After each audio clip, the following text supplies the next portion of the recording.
शुक्रवार को छत्तीसगढ़ के मुख्यमंत्री एक दिवसीय दौरे पर शहडोल पहुंचे और इसके पहले कुछ घंटे उन्होंने सीधी में भी बिताए। शहडोल और सीधी लोकसभा सीट से छत्तीसगढ़ के मुख्यमंत्री भाजपा के कद्दावर नेता ने लोकसभा चुनावों का शंखनाद औपचारिक तौर पर शुक्रवार को कर ही दिया। शहडोल में भाजपा कार्यकर्ताओं को संबोधित करते हुए विष्णुदेव साय ने कहा कि इस बार 29 में से 28 नहीं बल्कि 29 में से 29 सीटें भाजपा में आएंगी। पूर्व सीएम को भी उन्होंने आड़े हाथों लिया और कहा कि वे तो भाजपा के ही हैं, भाजपा में आने के लिए तैयार हैं।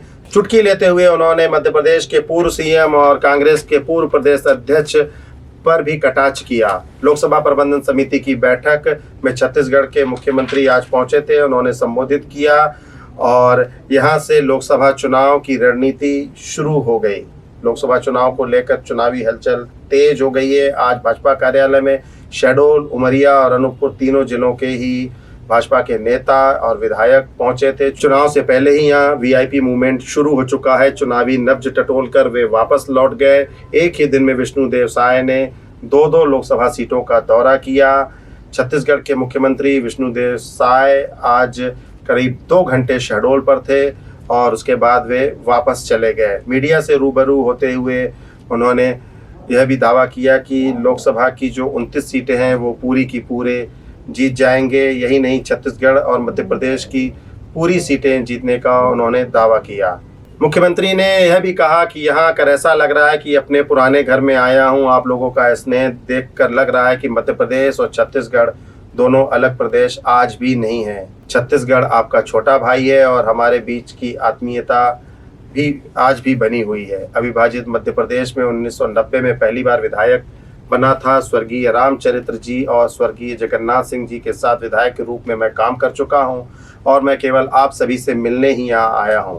मुख्यमंत्री के दौरे के दौरान मध्य प्रदेश में कुटीर एवं ग्रामोद्योग मंत्री दिलीप जायसवाल, मध्य प्रदेश भाजपा के प्रदेश महामंत्री एवं चोरहट के पूर्व विधायक शरदेंदु तिवारी, शहडोल लोकसभा क्षेत्र की सांसद श्रीमती हिमाद्री सिंह, भाजपा के जिलाध्यक्ष कमल प्रताप सिंह, जयसिंह नगर की विधायक मनीषा सिंह, जैतपुर के विधायक दिलीप जायसवाल, उमरिया के जिलाध्यक्ष दिलीप पांडे, अनूपपुर के विधायक भी इस दौरान मौजूद रहे।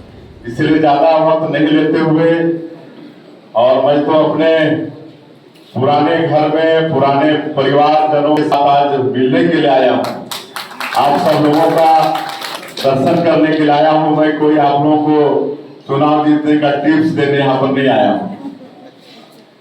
हम लोग 2000 के पहले एक साथ थे अविभाजित मध्य प्रदेश में और 1 नवंबर 2000 को हमारा छत्तीसगढ़ आप लोगों से अलग हुआ। तो आप लोगों के छोटे भाई की तरह हम सब लोग यहाँ पर हैं। और जहाँ तक भारतीय जनता पार्टी संगठन का मामला है, मैं समझता हूँ मध्य प्रदेश और छत्तीसगढ़ में जितना संगठन हम लोगों का मजबूत है उतना शायद दूसरे प्रदेशों में नहीं। चाहे कि ये संगठन खड़ा करने का काम स्वर्गीय कुशाभाऊ ठाकरे जी जैसे और भी अनेक नेता जो संगठन के शिल्पी रहे उन्होंने किया है। आदरणीय कुशाभाऊ ठाकरे जी जो राष्ट्रीय अध्यक्ष भी थे, गांव गांव घर घर जाकर कार्यकर्ताओं के यहाँ भोजन करके और कार्यकर्ताओं को एक एक नाम से पुकारते हुए संगठन खड़ा किया। और वो संगठन आज मध्य प्रदेश में भी है, छत्तीसगढ़ में भी है और लगातार सरकार भी बन रही है प्रदेश में। और लोकसभा की सीट भी आप लोग भी 29 में से इस बार 28 जिता के दिए हैं। पहले 29 तक जिता के दिए, 29 में 29 भी जिता के दिए। हम लोग भी छत्तीसगढ़ में इस बार 11 में 9 है और इसके पहले 2 बार 11 में से 10-10 थे। तो ये संगठन का ही कमाल है।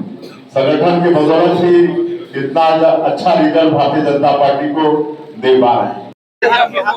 चलिए से क्या है, लोकसभा चुनाव का शंखनाद कभी भी हो सकता है और वैसे तो भारतीय जनता पार्टी हमेशा चुनावी मोड में रहती है, लेकिन आने वाला लोकसभा के चुनाव में 400 पार करना है और 370 से ज्यादा सीट अकेले भारतीय जनता पार्टी को जिताना है और मध्य प्रदेश में भी 29 में 29 सीट भारतीय जनता पार्टी को जिताना है। इस निमित्त हम लोग तैयारी में लग गए हैं और राष्ट्रीय नेतृत्व भारतीय जनता पार्टी के आदेशानुसार आज हम यहाँ मध्य प्रदेश में आए थे।